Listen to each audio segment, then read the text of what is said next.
സമാധി എന്നത് കേരളത്തെ സംബന്ധിച്ച ഒരു പുതിയ കാര്യമല്ല. ശ്രീനാരായണ ഗുരു നമുക്ക് മുന്നിൽ ഒരു ഉദാഹരണമാണ്. എന്നാൽ ശാസ്ത്രീയ തെളിവുകൾക്കും ഭരണഘടനയ്ക്കും മുകളിൽ ഇവിടെ ഒരാൾക്കും പ്രത്യേക പരിഗണന നൽകാനാവില്ല എന്നതാണ് സത്യം. അതൊരു മതവികാരത്തെ വ്രണപ്പെടുത്തുന്നതിനോ ചോദ്യം ചെയ്യുന്നതിനോ വേണ്ടിയല്ല. നെയ്യാറ്റിൻകര ഗോപൻ സ്വാമിയുടെ വിഷയത്തിലും ഇതേ സമീപനമാണ് കോടതി സ്വീകരിച്ചത്.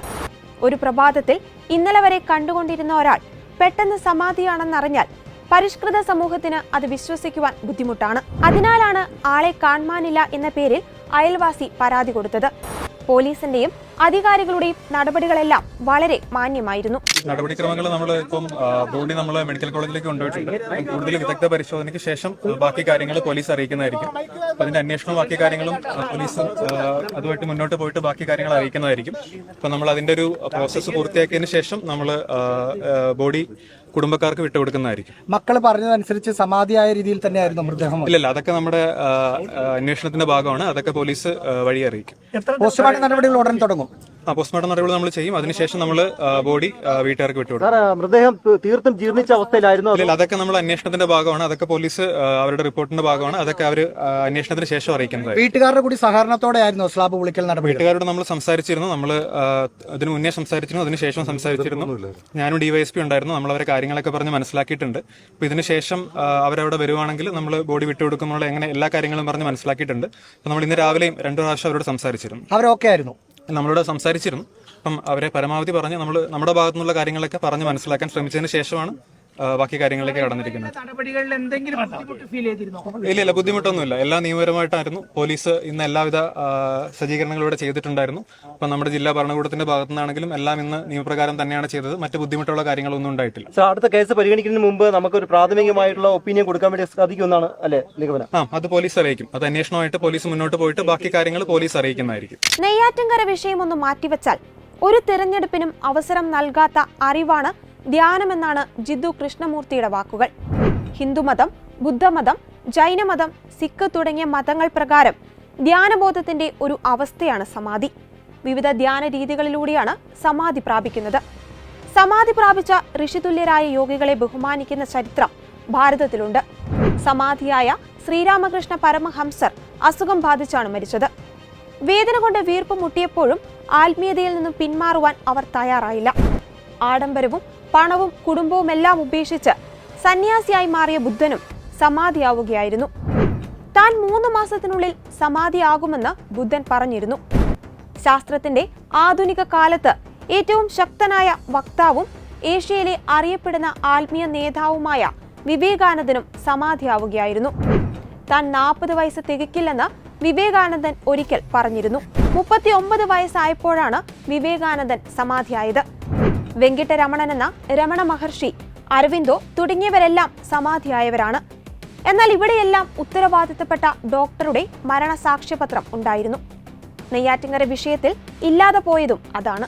ഈ സമാധാനപരമായിട്ട് പോകുന്ന ഈ ശിവന്റെ അമ്പലത്തെ കളങ്കപ്പെടുത്തിയതില് അതിനുള്ള ഉത്തരം ഇവിടെ എനിക്കറിയണം. ഈ മറ്റുള്ളവരെന്തിനാണ് ഈ ഭഗവാൻ ശിവശങ്കരന്റെ അമ്പലത്തെ കളങ്കപ്പെടുത്താനായിട്ട് വന്നത്? അതൊരു മുറിവേൽപ്പിക്കും പോലെയല്ലേ ആയത്? അതുപറ്റി ഹിന്ദു ആചാരം അനുസരിച്ച് ഹിന്ദു സന്യാസിയാവാനായിട്ട് ആഗ്രഹിച്ച എന്റെ അച്ഛൻ ആ സമാധിയായ സ്ഥലത്ത് വന്ന് ഹിന്ദുത്വത്തെ വ്രണപ്പെടുത്തുക എന്നതാണ് അവർ ചെയ്തിട്ടുള്ളത്. കോടതിയെ അംഗീകരിക്കുകയല്ല. അതാണ് അവിടുത്തെ ഞാൻ തീർച്ചയായിട്ടും കോടതിയെ നിയമങ്ങളെ എല്ലാരെയും ഞാൻ മാനിക്കുന്നുണ്ട്. വളരെയധികം ബഹുമാനത്തോടെ തന്നെയാണ് ഞാൻ മാനിക്കുന്നത്. ഞാൻ ഇനി പറഞ്ഞു തരാം. ഇതിപ്പോ എന്ന് പറഞ്ഞു കഴിഞ്ഞാൽ ചോദിക്കുന്ന ഞങ്ങള് ഫുൾ മീഡിയ ചാനലില് ഞാനും അനുജനും അമ്മയും അവരെല്ലാരും ഒരുമിച്ച് ചേർന്നിരുന്ന് സത്യസന്ധമായിട്ടുള്ള വാക്കുകൾ ഞങ്ങൾ പറഞ്ഞിട്ടുണ്ടായിരുന്നു. അത് ഫുള്ളായിട്ട് മീഡിയ ലൈവായിട്ട് വിട്ടിട്ടില്ല. അതിനെ എഡിറ്റ് ചെയ്ത് ഞാൻ പറഞ്ഞു ഓരോരുത്തർക്ക് ഞാൻ പറഞ്ഞുതരാം. ഇപ്പൊ ഞാൻ പറഞ്ഞുതരാം. സർട്ടിഫിക്കറ്റ് ഉണ്ടോ അത് ചോദിക്കുന്ന ഒരു ചോദ്യമല്ലേ? അതുണ്ടോ? ഞാൻ പറഞ്ഞു തരാം. ഓരോരുത്തർക്കും ഓരോ പ്രശ്നം വരുമ്പോഴേ അറിയാൻ പറ്റുകയുള്ളൂ. ഈ നാടിന്റെ നിയമം നമ്മൾ അംഗീകരിക്കാൻ ബാധ്യസ്ഥരല്ലേ? നിങ്ങൾ പൗരനാണ്, ഞാനും പൗരനാണ്. നാളെ രാവിലെ എന്റെ അച്ഛന്റെ മരണവുമായി ബന്ധപ്പെട്ട് എന്റെ മരണ സർട്ടിഫിക്കറ്റ് ചോദിക്കുമ്പോൾ അത് ഞാൻ കൊടുക്കില്ല, അല്ലെങ്കിൽ എനിക്കതൊന്നും ബാധകമല്ല എന്ന് പറയാൻ പറ്റുമോ? ഞാൻ പറഞ്ഞല്ലോ, എന്റെ അച്ഛന്റെ മരണമല്ല അത്. എന്റെ അച്ഛൻ്റെ അത് മരണമല്ല, എന്റെ അച്ഛൻ്റെ അത് സമാധിയാണ്. ഹിന്ദു അച്ഛനെന്ന് പറഞ്ഞാൽ ഹിന്ദു ആചാരമനുസരിച്ച് ഇപ്പോ ഞാനൊരു കാര്യം ഞാൻ നിങ്ങളുടെ അടുത്ത് ചോദിക്കുകയാണ്. ഇപ്പൊ ഒരു സാധാരണ ഒരു വീട്ടിലുള്ള ഒരാള് ഞാൻ സമാധിയായി എന്ന് പറഞ്ഞ് ഒരിടത്ത് കൊണ്ട് ഇരുത്തി കഴിഞ്ഞാൽ നിങ്ങൾക്ക് അത് വിശ്വസിക്കാം, അതിൽ നിങ്ങൾക്ക് നോക്കാം. പക്ഷെ ഇതെന്ന് പറഞ്ഞു കഴിഞ്ഞാല് നമ്മുടെ ഈ ക്ഷേത്രം ഇവിടെ വന്നിട്ട് ഏകദേശം 30 വർഷത്തോളം പറയുന്നത് മനസ്സിലാക്കണം. സമാധിയായാലും മരണമായാലും ഒരാളെ കാണാനില്ല. സമാധിയാവട്ടെ മരണമാവട്ടെ ഒരാളെ കാണാനില്ല. ആ കാണാനില്ല എന്ന കാര്യമാണ് പോലീസ് അന്വേഷിക്കുന്നത്. ഒരാൾ മിസ്സിംഗ് ആണ്. അപ്പോൾ അത് എവിടെയെന്ന് കണ്ടെത്തേണ്ട ഉത്തരവാദിത്വം പോലീസിനുണ്ട്. അതുമായി അപ്പൊ നിങ്ങൾ പറയുന്നു ഈ കാണാനില്ല എന്ന് പോലീസ് പറഞ്ഞ കക്ഷി സമാധിയായെന്ന്. അപ്പോൾ അവിടെ അദ്ദേഹം ഉണ്ടോ, എന്താണ് സംഭവിച്ചത് എന്ന് അറിയണ്ടേ? അതിന് അവരുമായി പോലീസുമായി സഹകരിക്കേണ്ടതെന്നാണ് കോടതി ചോദിച്ചത്. ഇതിപ്പോ എന്ന് പറഞ്ഞു കഴിഞ്ഞാല് ഇപ്പൊ ആള് കാണാനില്ല എന്ന് പറയുന്നത്. ഞാനൊരു കാര്യം ചോദിക്കട്ടെ, ഇത് കാണാനില്ലെന്ന് പറഞ്ഞ ആളുടെ പേരെന്താ? ആ പേരെന്താ? അതാണ് ഗോപൻ സ്വാമി. അല്ല, വിശ്വംഭരൻ നൽകിയ പരാതിയാണ്. പരാതി അവിടെ ആയിക്കോട്ടെ. അല്ല, തിരിച്ചു വേറൊരു പരാതി എല്ലാം വിട്ടേക്കാം. ഇവിടെ ഒരാൾ ഉണ്ടായിരുന്നല്ലോ. ഞാനിപ്പോ ഒരു കാര്യം ചോദിക്കുന്നത്, ഇപ്പോ ആളിനെ കാണാനില്ലെന്നല്ലേ പറഞ്ഞ പരാതി നൽകിയതാരാ? അല്ല, പരാതി വേണമെന്നില്ലല്ലോ. ഞാൻ അതാ ചോദിച്ചത്. ഈ ഹിന്ദുത്വത്തെ ഈ ഹിന്ദു അമ്പലത്തെ വ്രണപ്പെടുത്താനാണ് തീരുമാനിച്ചുകൊണ്ടിരിക്കുന്നത്.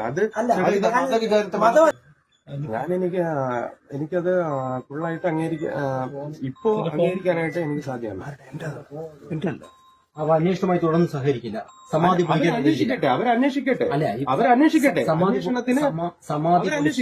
സമാധി പൊളിച്ച് പരിശോധിക്കാൻ അനുവദിക്കില്ല. സമാധി അത് തുറന്ന് പരിശോധിക്കണമെന്നാണല്ലോ പോലീസിന്റെ ആവശ്യം. ഞാൻ പറഞ്ഞു തരട്ടെ ചേട്ടാ. ഇതിപ്പോ എന്ന് പറഞ്ഞാൽ ഇപ്പൊ അത് എത്രയോ വർഷപ്പെട്ടുള്ള ക്ഷേത്രത്തിലെ പൂജാരിയാണ്.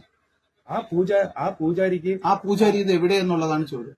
ഞാൻ പറഞ്ഞല്ലോ മക്കളായിട്ടുള്ള എന്റെ ഇന്ത്യൻ ഞാൻ പറഞ്ഞുതരാം. അച്ഛന്റെ മക്കളും പറയുന്നിട്ടുണ്ട്, അമ്മയും പറയുന്നുണ്ട്. വിശ്വസിക്കാം ചേട്ടാ, ഹിന്ദു ആചാരം അനുസരിച്ച് അച്ഛന്റെ വാക്കുകൾ മക്കളത് തീർപ്പാക്കുന്നേ ഉള്ളൂ.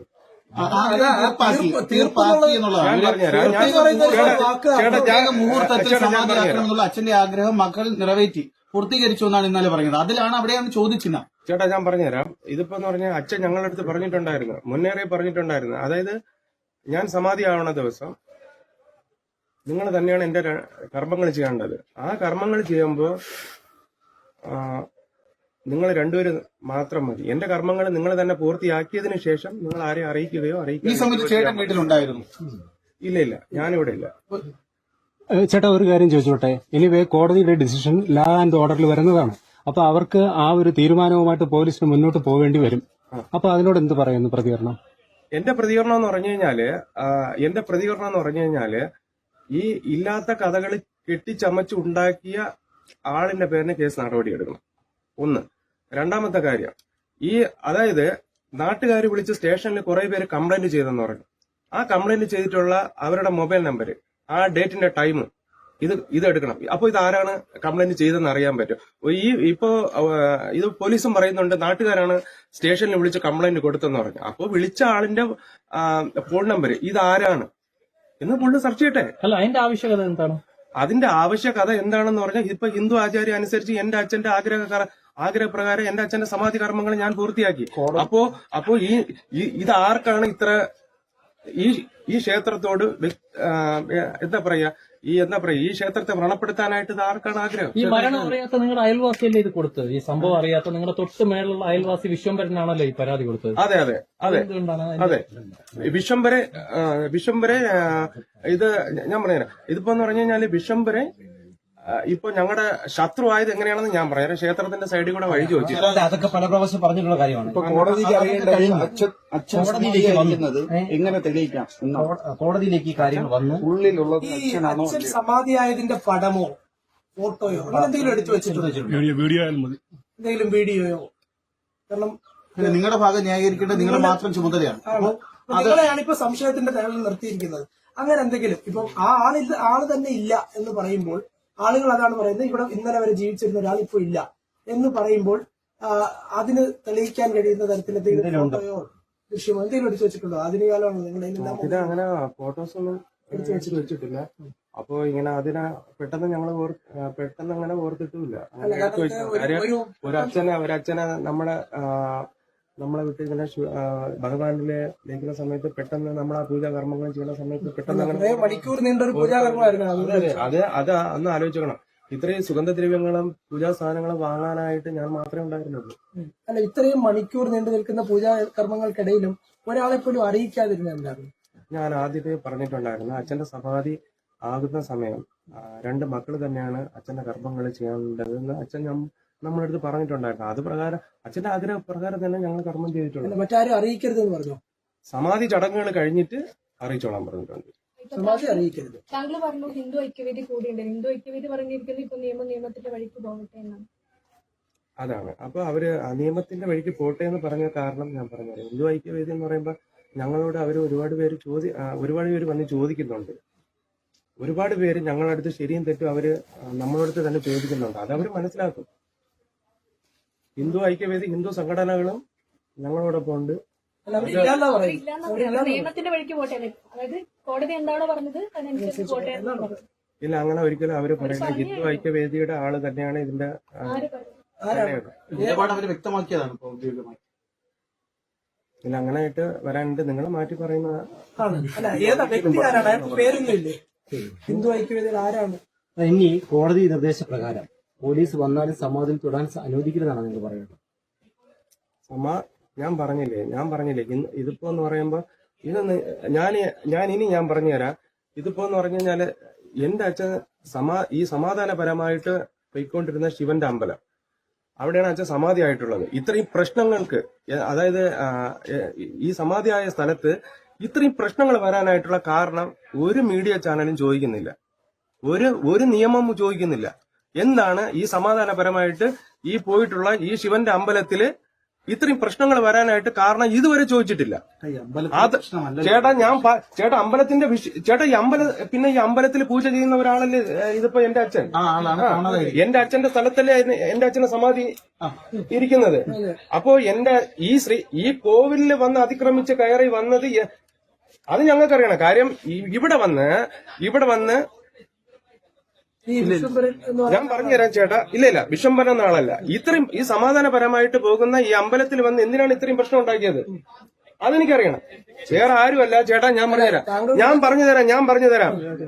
ഇവിടെ നാഗരുടെ കാവുണ്ട്. നാഗരുടെ കാവ് നിങ്ങൾക്കെല്ലാം അറിയാം. നാഗരുടെ കാവ് കഴിഞ്ഞിട്ടാണ് ഞങ്ങളുടെ അമ്പലം. ഈ നാഗരുടെ കാവിനടുത്ത് ഒരു മുസ്ലിമിന്റെ വസ്തുണ്ട്. ഈ മുസ്ലിം ഹിന്ദു ആണല്ലോ. ചേട്ടാ ഞാൻ പറഞ്ഞു തരാം. ചേട്ടാ ഞാൻ പറഞ്ഞു നിങ്ങളുടെ മീഡിയ പരിശോധിച്ചു കഴിഞ്ഞാൽ ശരിയല്ലല്ലോ. ഞാൻ സമ്മതിക്കില്ല. നിങ്ങളൊരു കാര്യം, ഒറ്റ കാര്യം, പ്രധാന പരാതിക്കാരനായ വിശ്വംഭരൻ മുസ്ലിമാണോ? നിങ്ങൾ മുസ്ലിം എന്ന് പറഞ്ഞുകൊണ്ട് പറഞ്ഞതാ, തിരിച്ചു വയ്ക്കാണ്. അയാൾ മുസ്ലിമാണോ? അങ്ങനെ പറയരുത്. മതപരമായ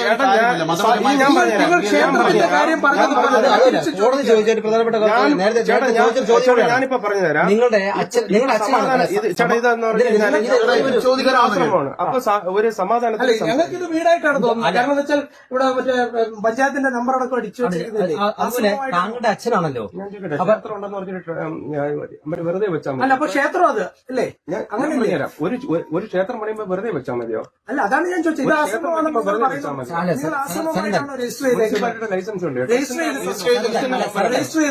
നിങ്ങൾ ഒരു സ്വകാര്യ സ്ഥാപനത്തിൽ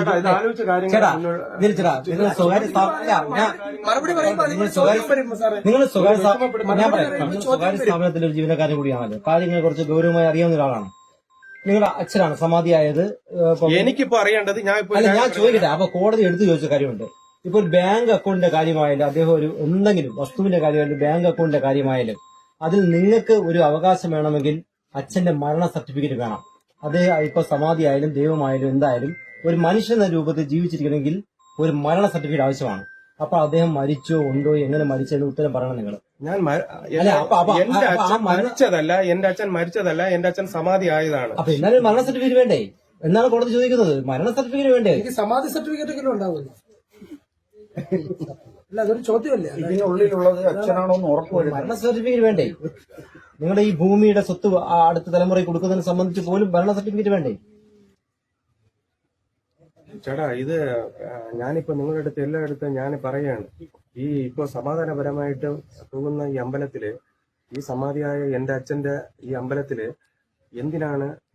എന്താണ് ഇത്രയും പ്രശ്നം വലുതായിട്ട് രൂക്ഷമാകാനായിട്ടുള്ള കാരണം? ഇത് ഞങ്ങൾ ചോദിച്ചിട്ട് മീഡിയക്കാർ ഒന്നും പറയുന്നില്ല. കാരണം ഇതിൽ ഞാൻ പറഞ്ഞുതരാം, ഞാനും എന്റെ അനുജനും അമ്മയും സംസാരിച്ചതൊന്നും മീഡിയ ലൈവ് ഇട്ടിട്ടില്ല. ഫുള്ളായിട്ട് സംസാരിച്ചുള്ള സത്യാവസ്ഥ ലൈവ് ഇട്ടിട്ടില്ല. അതിന് വിഷമമുണ്ട് കാര്യം. എല്ലാം കേട്ടു. മനസ്സിലാക്കാൻ മറുപടി പറയണം. താങ്കളുടെ അച്ഛന്റെ മരണ സർട്ടിഫിക്കറ്റ് ആവശ്യമില്ലേ? മരണ സർട്ടിഫിക്കറ്റ് ചേട്ടാ എന്റെ അച്ഛൻ സമാധി ആയതാണെന്നാണ് ഞാൻ ഇപ്പം പറഞ്ഞത്. എന്റെ അച്ഛൻ മരിച്ചതല്ല. അപ്പൊ അവർ സർട്ടിഫിക്കറ്റ് ആവശ്യമില്ലേ? ഇല്ല, വേണ്ട ചേട്ടാ. സർട്ടിഫിക്കറ്റ് അതിനെക്കുറിച്ചുള്ള കാര്യങ്ങളൊക്കെ അത് പിന്നെ. വിശ്വാസത്തെ കൂട്ടുപിടിച്ചുള്ള തർക്കങ്ങൾക്കും ശാസ്ത്രത്തെ കൂട്ടുപിടിച്ചുകൊണ്ടുള്ള ന്യായീകരണങ്ങൾക്കും അപ്പുറം സത്യം തെളിയണമെന്ന ആവശ്യമാണ് ഒടുവിൽ അംഗീകരിക്കപ്പെട്ടത്. പോലീസ് ചെയ്ത നിയമപരമായിട്ടുള്ള നടപടി മാത്രമാണ്. ഒരാളെ മിസ്സിംഗ് ആണെന്ന് പറഞ്ഞിട്ട് പരാതി കിട്ടിയിരുന്നു. അതിൻ്റെ അടിസ്ഥാനത്തിൽ കേസ് രജിസ്റ്റർ ചെയ്തു. ഈ സമാധിയായെന്നുള്ള വിവരം കിട്ടി, അന്വേഷണത്തിൽ വിവരം കിട്ടി. അതിൻ്റെ അടിസ്ഥാനത്തിൽ അത് സമാധിയായതുകൊണ്ട് അത് പുറത്തെടുക്കണമെങ്കിൽ എക്സ്ഹുമേഷൻ വേണം. ജില്ലാ ഭരണകൂടത്തിൻ്റെ സാന്നിധ്യത്തിൽ എക്സ്ഹുമേഷൻ നടത്തി, ബോഡി കണ്ടെത്തി, പോസ്റ്റ്മോർട്ടം നടത്തി. എന്താണ് മരണകാരണം എന്നുള്ളത് വ്യക്തമായിട്ട് കണ്ടെത്തിയിട്ടില്ല. അത് എടുക്കും. ഇല്ല, പ്രാഥമിക നിഗമനത്തിലൊന്നും എത്തിയിട്ടില്ല. ഇല്ല, അങ്ങനെ ഇപ്പോൾ പറയാറായിട്ടില്ല. കുടുംബത്തിന് വീണ്ടും ചോദ്യം ചെയ്യും, അന്വേഷണത്തിൻ്റെ ഭാഗമായിട്ട് ചോദ്യം ചെയ്യും. അത് എത്ര ദിവസം എന്നറിയില്ല. അവിടെ നിന്ന് റിസൾട്ട് കിട്ടാൻ സ്വാഭാവികമായിട്ടുള്ള സമയമെടുക്കും. മാക്സിമം നേരത്തെ തരാൻ വേണ്ടിയിട്ട് നമ്മൾ റിക്വസ്റ്റ് കൊടുക്കുന്നുണ്ട്. FSL ഫോറൻസിക് സയൻസ് ലബോറട്ടറി പരിശോധിക്കുന്നുണ്ട്, കെമിക്കൽ അനാലിസിസ് നടത്തുന്നുണ്ട്, പിന്നെ ഹിസ്റ്റോപത്തോളജിക്കൽ റിപ്പോർട്ട് വേണം. വിശ്വാസവും വിവാദവും നിറഞ്ഞ ഒരാഴ്ചയിലൂടെയാണ് കേരളം കടന്നുപോയിക്കൊണ്ടിരിക്കുന്നത്. ഏതൊരു രീതിയുമായിക്കൊള്ളട്ടെ, അതിനെല്ലാം ഇവിടെയൊരു നിയമവ്യവസ്ഥയുണ്ട്. പരസ്പരം ബഹുമാനിക്കുന്ന, അംഗീകരിക്കുന്ന കേരളീയ മനസ്ഥിതി ഒരിക്കലും ചോർന്നു പോകാതിരിക്കട്ടെ. വിശ്വാസത്തിനും അനുഷ്ഠാനങ്ങൾക്കുമിടയിൽ ഏവരും ഇന്ത്യൻ ഭരണഘടനയ്ക്കുള്ളിലാണെന്ന സത്യം വീണ്ടും തെളിയിക്കുവാൻ ഈ അന്വേഷണം വഴിത്തിരിവാകട്ടെ.